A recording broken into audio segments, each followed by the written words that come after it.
Hello everyone, this is Prashant Singh and welcome to AC plus. मैं आशा करता हूं कि आप सभी ठीक होंगे और आपकी पढ़ाई बेहतर तरीके से चल रही होगी। देखिए, एक चीज़ याद रखिए कि हमें सिर्फ हमारे ऊपर, हमारी काबिलियत के ऊपर भरोसा रखना बहुत ज़रूरी होता है। क्योंकि जब तक हम खुद पर भरोसा नहीं करेंगे, जब तक हम अपने आप पर भरोसा नहीं करेंगे कि हम ये काम कर सकते हैं, तब तक आप यकीन मानिए कि आपका कोई भी काम पूरे तरीके से पूरा नहीं हो सकता है। तो आपको सिर्फ एक ही चीज़ की ज़रूरत है कि आप क्या करिए, आप अपने काबिलियत पर, अपने आप पर भरोसा रखना जारी रखिए।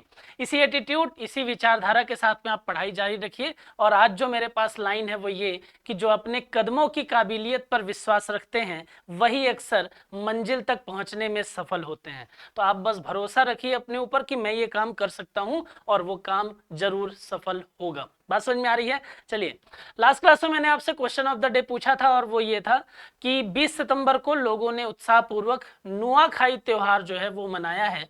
ये किस राज्य से संबंधित है? नुआखाई का मतलब क्या होता है, पहले तो आप ये समझ लीजिए। तो नुआखाई की अगर मैं बात करूं तो ये दो वर्ड से मिलकर बना है, जिसमें से एक वर्ड जो है वो नुआ है। नुआ का मतलब कहते हैं नया, राइट। और खाई का मतलब होता है भोजन, ठीक है। तो यहां पर एक राज्य है उड़ीसा। उड़ीसा राज्य के जो लोग हैं वो चावल के, या अगर मैं बात करूं तो चावल के नए किस्म के आने पर या नई फसल के आने पर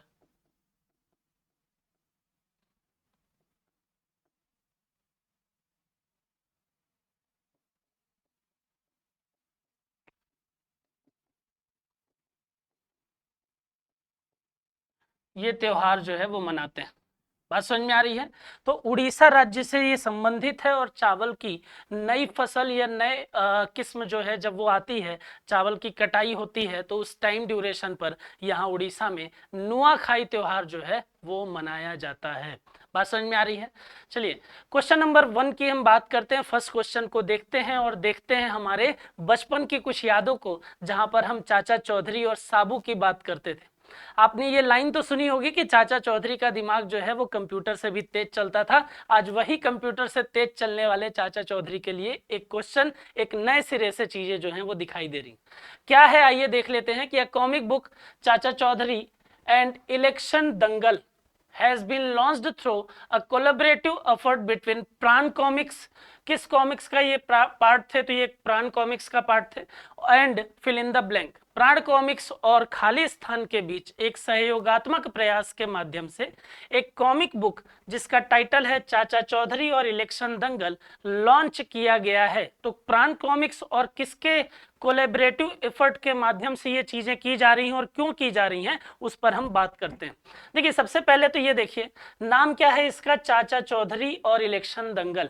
एक ये पता चल गया कि सर ये किसका पार्ट है, प्राण कॉमिक्स ने इसको लॉन्च किया है और उसके साथ में एक और संस्थान कोई और है। तो इसका दूसरा नाम देखिए, यहाँ पर इसका दूसरा पार्ट देखिए, वो है इलेक्शन दंगल। तो इलेक्शन सुनते ही आपके दिमाग में आना चाहिए सर अच्छा, ये चुनाव से संबंधित हो सकता है, ये इलेक्शन से रिलेटेड हो सकता है, और ये इंस्टीट्यूशन की बात करें तो इलेक्शन कमीशन ऑफ इंडिया के पार्ट हो सकता है। तो यहाँ पर याद रखिए कि इसको किसने लॉन्च किया है? इसको किया है इलेक्शन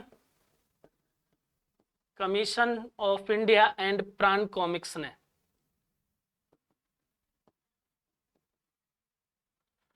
बात समझ में आ रही है? इलेक्शन कमीशन ऑफ इंडिया और प्राण कॉमिक्स ने। बचपन में सामान्य तौर पर हम देखते थे कि चाचा चौधरी जो हमको सीख देते थे, साबू को जो वो सीख देते थे, उन चीजों को हम खुद भी अपने जीवन पर अपना लेते थे।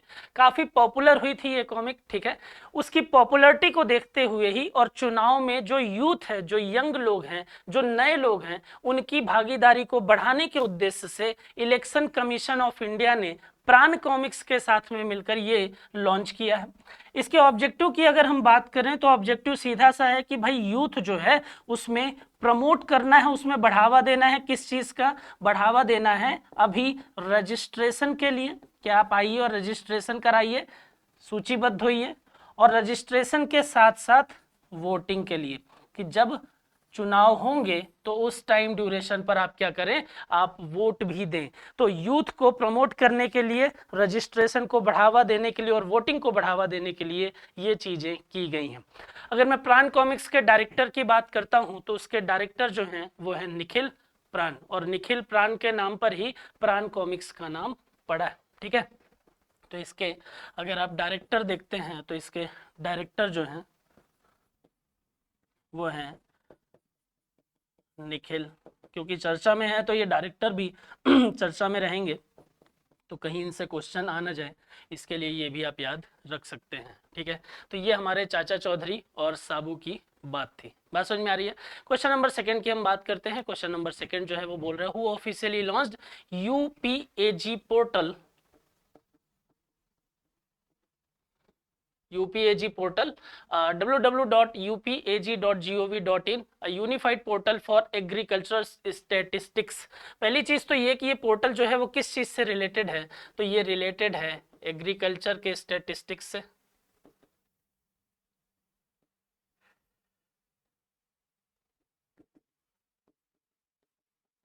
राइट, पहली चीज तो आपको ये याद रखना है कि सर ये किससे रिलेटेड है, ये एग्रीकल्चर के स्टैटिस्टिक्स से रिलेटेड है। और इसको किसने लॉन्च किया है, तो ये प्रोफेसर रमेश चंद्र ने लॉन्च किया है। राइट, ये याद रखेंगे, किसने लॉन्च किया, प्रोफेसर रमेश चंद्र। और रमेश चंद्र जी के बारे में खासियत की अगर बात करें तो ये याद रखिए कि ये नीति आयोग के सदस्य हैं।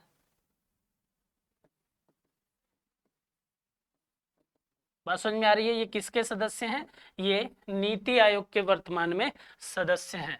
और नीति आयोग की अगर हम बात करते हैं तो नीति आयोग का सबसे इंपॉर्टेंट चीज तो ये है कि आपको उसका फुल फॉर्म पता होना चाहिए, जिसको national institution for transforming India के नाम से जाना जाता है। और 2015 में इसका इस्टेब्लिशमेंट हुआ। और कब हुआ, 1 जनवरी 2015 को। इसने किसको रिप्लेस किया, तो इसने रिप्लेस किया था प्लानिंग कमीशन को। बात समझ में आ रही है। इसका हेडक्वार्टर जो है वो न्यू दिल्ली में है। और जो भी कंट्री के प्राइम मिनिस्टर होंगे वो नीति आयोग के चेयरमैन होंगे। वर्तमान में कौन है, नरेंद्र मोदी हैं।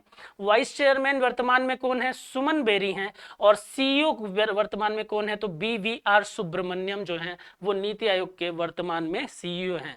ये 3 पॉइंट तो आप जरूर याद रखें। और ये 2 के बारे में क्वेश्चन अभी हाल ही में जो एग्जाम हुए हैं वहां पर देखने को मिले हैं, तो इनको भी जरूर याद रखें क्योंकि कुछ समय पहले ही इनमें बदलाव हुआ है। बात समझ में आ रही है। तो नीति आयोग के बारे में इतनी चीजें भी आप याद रखेंगे। क्वेश्चन नंबर 3 की बात करते हैं। किस सरकार ने युवाओं के लिए रोजगार के अवसरों का विस्तार करने के लिए British council education India private limited के साथ एक समझौता ज्ञापन MOU पर हस्ताक्षर किया है। कौन सी राज्य सरकार है, तो वो राज्य सरकार है पंजाब राज्य सरकार। बात समझ में आ रही है। भगवंत मान जी ने अभी MOU साइन किया है किसके साथ में, तो British council education India private limited के साथ में एक MOU जो है वो साइन किया है। ठीक है, इस MOU को साइन करने के पीछे लॉजिक क्या है, अगर देखें तो इसके पीछे का उद्देश्य क्या है, इस समझौते पर हस्ताक्षर करके किस प्रकार की चीजों में बदलाव किया जाने का प्रयास किया जा रहा है, किस प्रकार की चीजों का विस्तार करने का प्रयास किया जा रहा है, तो वो भी अपने आप में इंपॉर्टेंट है। सबसे पहले तो इसमें ये याद रखिए कि स्पेशल ट्रेनिंग कोर्स होगा। ठीक है, इस MOU के माध्यम से, एक समझौते के माध्यम से यहाँ पर जो युवा वर्ग है उन युवाओं को क्या किया जाएगा, एक प्रशिक्षण, विशेष प्रशिक्षण दिया जाएगा युवाओं को। स्पेशल ट्रेनिंग कोर्स जो है वो प्रदान किया जाएगा। और स्पेशल ट्रेनिंग कोर्स में याद रखिएगा इंग्लिश फॉर वर्क। ठीक है, यहां पर याद रखिएगा कि ये एक मोस्ट इंपॉर्टेंट पॉइंट है कि क्या करेंगे, स्पेशल ट्रेनिंग कोर्स के जरिए इंग्लिश फॉर वर्क जैसी चीजें जो हैं वो डेवलप की जाएंगी और युवाओं को इस तरीके की ट्रेनिंग देकर युवाओं में रोजगार के क्षेत्र में बढ़ोतरी देखने को मिलेगी।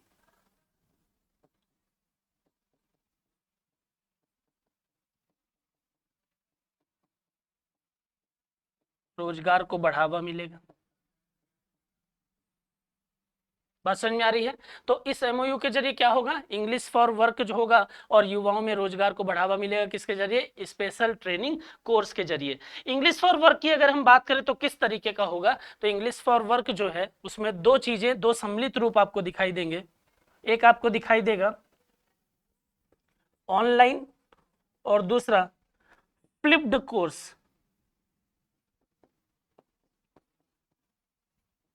Flipped classroom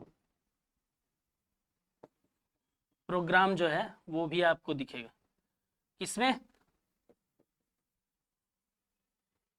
English for work में। बात समझ में आ रही है, ये याद रखेंगे।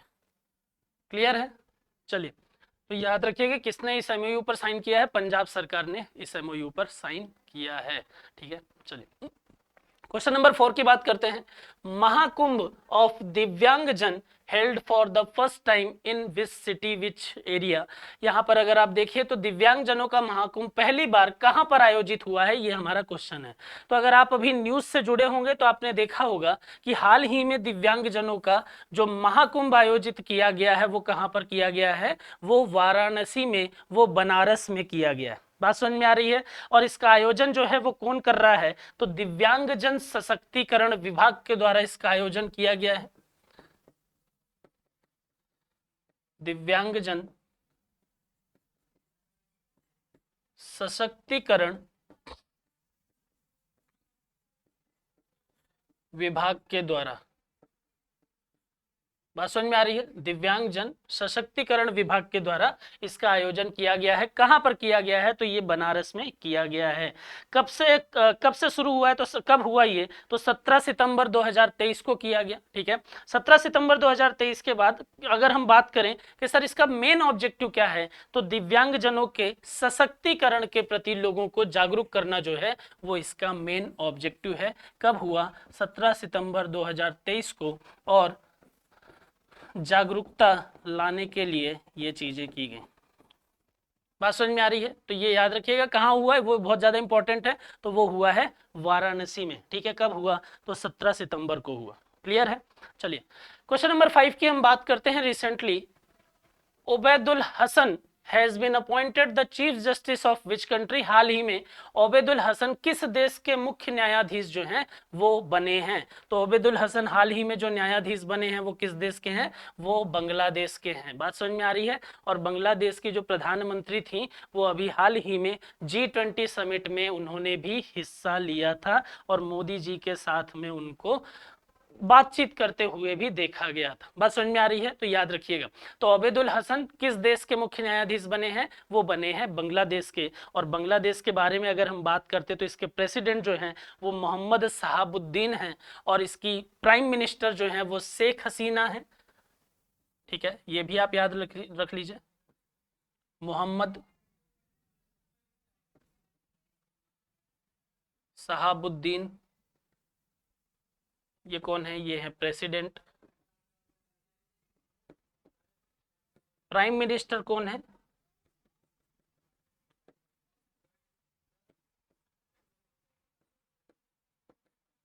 शेख हसीना। और बांग्लादेश की अगर आप करें कैपिटल की बात करते हैं तो बांग्लादेश की कैपिटल जो है वो क्या है, वो है ढाका। और अगर आप करेंसी की बात करेंगे तो वो है टका। राइट, तो इसमें इतने पॉइंट जो है वो आप जरूर याद रखेंगे। क्लियर है, चलिए क्वेश्चन नंबर 6 की हम बात करते हैं। क्वेश्चन नंबर 6 जो है वो क्या बोल रहा है, आइए देख लेते हैं। क्वेश्चन नंबर 6 जो है वो बोल रहा है कि in which hospital has India first transgender OPD been started. Bharat का पहला ट्रांसजेंडर ओपीडी किस अस्पताल में शुरू किया गया है। देखिए ट्रांसजेंडर की जब हम बात करते हैं ना, तो ट्रांसजेंडर के स्थिति में सुधार करने के लिए लगातार भारत सरकार जो है वो प्रयास कर रही, और इनकी स्थिति में खुद भी सुधार करने के लिए और तीसरे जेंडर का दर्जा दिलाने का प्रयास एक ट्रांसजेंडर के एक अगर हम देखें तो उन्हीं के द्वारा किया गया था। और उनका नाम जो है वो है गौरी। इनके बारे में मुझे बहुत ज्यादा बताने की आवश्यकता नहीं है। एक वेब सीरीज भी इन्हीं पर बेस्ड होकर, इन्हीं पर आधारित एक वेब सीरीज भी बनाई गई है जहां पर इनके संघर्षों को दिखाया गया है, ताली नाम से। अगर आप चाहें तो आप उसको देखिए, तो यहाँ पर ये चीजें आपको और क्लियर होंगी कि ट्रांसजेंडर की जो लाइफ होती है वो किस प्रकार की होती है, क्या होती है और कितना संघर्ष भरा होता है। उन्हें पैसों की आवश्यकता नहीं, बल्कि उन्हें असल मायने में देखें तो कहीं ना कहीं एक इज्जत की आवश्यकता होती है, एक सम्मान की आवश्यकता होती है। ठीक है, तो वैसी चीजें हैं। यहाँ पर उसी कड़ी में, उसी राह पर चलते हुए अगर हम देखें तो भारत का पहला ट्रांसजेंडर ओपीडी जो है वो शुरू किया गया है। और वो कहाँ पर शुरू किया गया है, तो वो शुरू किया गया RML हॉस्पिटल में, राम मनोहर लोहिया हॉस्पिटल में। बात समझ में आ रही है? तो याद रखिएगा कहां पर शुरू किया गया, राम मनोहर लोहिया हॉस्पिटल में इसकी शुरुआत की गई है। अब इससे संबंधित कुछ चीजें आप देख लीजिए। हाल ही में देश का पहला ट्रांसजेंडर बाह्य रोगी विभाग या ओपीडी राम मनोहर लोहिया अस्पताल में दिल्ली में शुरू किया गया। एक पॉइंट ये भी याद रखिए कहां पर है, तो दिल्ली में है। ट्रांसजेंडर समुदाय के सदस्यों को स्वास्थ्य सेवाओं तक पहुंचने में आने वाली कठिनाइयों को कम करने के लिए पहल जो है वो की गई है। अब ये 3 पॉइंट लास्ट के जो हैं वो बहुत ज्यादा इंपॉर्टेंट है। ये देखिए, पहला ट्रांसजेंडर बर्थ सर्टिफिकेट, ये मैं आपको पहले करा चुका हूं, राइट। वहीं से एक क्वेश्चन निकल कर आ रहा है, पहला ट्रांसजेंडर जन्म प्रमाण पत्र हासिल करने का रिकॉर्ड नूर शेखावत के पास में। शबनम मौसी भारत की पहली ट्रांसजेंडर विधायक हैं, ये याद रखिए। सुहागपुर विधानसभा से ये विधायक जो है वो बनी थी। और गौरी सावंत, जो मैं नाम ले रहा था अभी, गौरी सावंत के संघर्ष का ही परिणाम है कि ट्रांसजेंडर को भारत में तीसरे लिंग या तृतीय लिंग या थर्ड जेंडर का दर्जा जो है वो मिला है। बात समझ में आ रही है? तो ये इसमें याद रखिएगा। क्लियर है? चलिए क्वेश्चन नंबर 7 की बात करते हैं। Which day is being celebrated on 20 सितंबर 2023। 20 सितंबर 2023 को कौन सा दिवस जो है वो मनाया जा रहा है या मनाया गया है, तो वो मनाया गया है नेशनल पंच डे।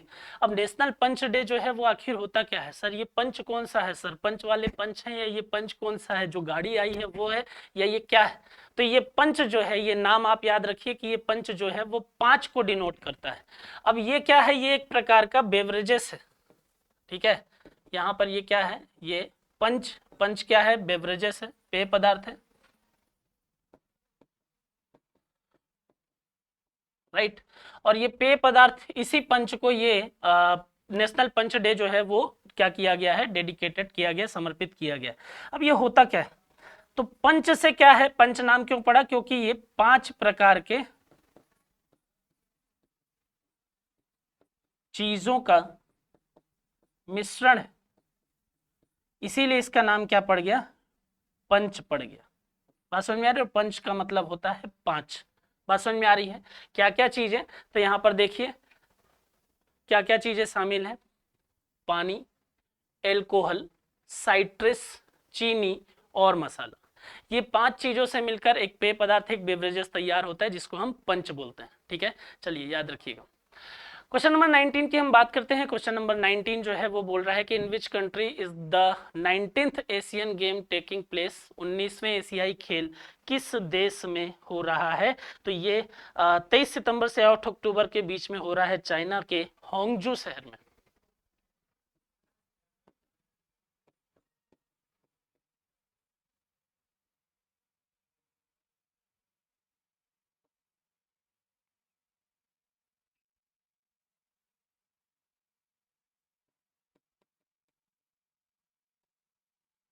ठीक है, ये कहाँ पर हो रहा है? ये होंगजू शहर में हो रहा है। ठीक है, इसका राइट आंसर जो है वो क्या हो जाएगा? वो चाइना हो जाएगा। अब 19वें एशियाई खेल की हम बात कर रहे हैं, तो वहां पर कुछ बेसिक चीजें देख लीजिए कि भारत की तरफ से कब से ये शुरुआत हो रही है इसकी। तो 23 सितंबर 2023 से 8 अक्टूबर 2023 तक ये गेम जो है वो चलेगा। भारत की तरफ से अगर हम बात करते हैं, तो भारत की तरफ से परेड में जो ध्वज लेकर चलेंगे या वहां पर जो भारत की तरफ से नेतृत्व करेंगे, उनका नाम क्या है? तो 2 लोग हैं। हॉकी टीम के कप्तान, पुरुष हॉकी टीम के कप्तान हरमनप्रीत सिंह है, और शीर्ष मुक्केबाज जो है वो लवलीना बोरगोहेन है। तो ये दोनों जो हैं वो क्या रहेंगी? ये भारत के ध्वज का नेतृत्व 19वें एशियन खेल में भारत की तरफ से करेंगे। बात समझ में आ रही है? तो अगर आपसे पूछता है कि 19वां एशियन गेम जो है वो कहाँ हो रहा है, तो वो हो रहा है होंगजो में, भारत के चाइना के होंगजो शहर में। और कब से कब तक है? तो 23 सितंबर से 8 अक्टूबर के बीच में ये होगा। ठीक है, और भारत की तरफ से 2 लोग हैं जो इसका भारतीय ध्वज का नेतृत्व करने वाले हैं। क्वेश्चन नंबर 9 की बात करते हैं। Akhil Mishra passed away at the age of 67। Who was he? Akhil Mishra का 67 वर्ष की आयु में निधन हो गया, वो कौन है? ये फोटो आप में से बहुत कम लोग ऐसे होंगे जो इनको नहीं पहचानते होंगे। और अखिल मिश्रा वही व्यक्ति हैं जो 3 इडियट मूवी में अगर आप देखेंगे, दुबे लाइब्रेरियन का रोल इन्होंने निभाया था। और जो ऐतिहासिक स्पीच लिखी गई थी वो इन्हीं के द्वारा लिखी गई थी, जिसको बाद में मॉडिफाई कर दिया गया था इन व्यक्ति के द्वारा, ठीक है। और मॉडिफाई करने के बाद वो पूरा मैटर जो है वो हास्यपादात्मक हो गया था पूरा, ठीक है। और चीज़ें जो हैं वो इस प्रकार से हमने उसको एंजॉय किया था। तो आप इस तरीके से याद रख सकते हैं कि जो अगर हम देखें अखिल मिश्रा, तो अखिल मिश्रा जो हैं वो एक्टर हैं, और यहाँ पर इनका सबसे बेहतर रोल के तौर पर आप इनको याद रखेंगे 3 इडियट के लाइब्रेरियन दुबे के तौर पर, राइट। और भी बहुत सारी मूवीज की हैं इन्होंने, ठीक है, फिलहाल आप इतना याद रखिए। Who has recently been the nominated for the first woman speaker of Orissa assembly? हाल ही में उड़ीसा विधानसभा की पहली महिला अध्यक्ष के लिए किसे नामांकित किया गया है और वो कौन बनी है? तो वो बनी है प्रमीला मलिक। तो प्रमीला मलिक जो है वो केरल, अगर हम देखें तो उड़ीसा विधान, अगर आप यहाँ पर देखेंगे तो उड़ीसा विधानसभा की पहली महिला स्पीकर के तौर पर उनको नियुक्त, मतलब आप देखेंगे तो वहां पर वो नियुक्त हुई हैं। बात समझ में आ रही है? उड़ीसा से संबंधित कुछ चीजों के बारे में अगर हम बात करें तो उड़ीसा के राजस्व एवं आपदा प्रबंधन मंत्री प्रमीला मलिक उड़ीसा राज्य विधानसभा की पहली महिला अध्यक्ष बनेंगी। न्यायमूर्ति सुभाषिस तलपात्रा जो हैं वो उड़ीसा उच्च न्यायालय के 33वें मुख्य न्यायाधीश के तौर पर शपथ लिए हैं। अमृत भारत स्टेशन योजना जो है, उड़ीसा में 57 रेलवे स्टेशन को अपग्रेड किया जाएगा इस योजना के तहत। उड़ीसा कैबिनेट ने मिशन शक्ति स्कूटर, मैंने आपको कराई है ये सारी चीजें, मिशन शक्ति स्कूटर योजना को मंजूरी दी है।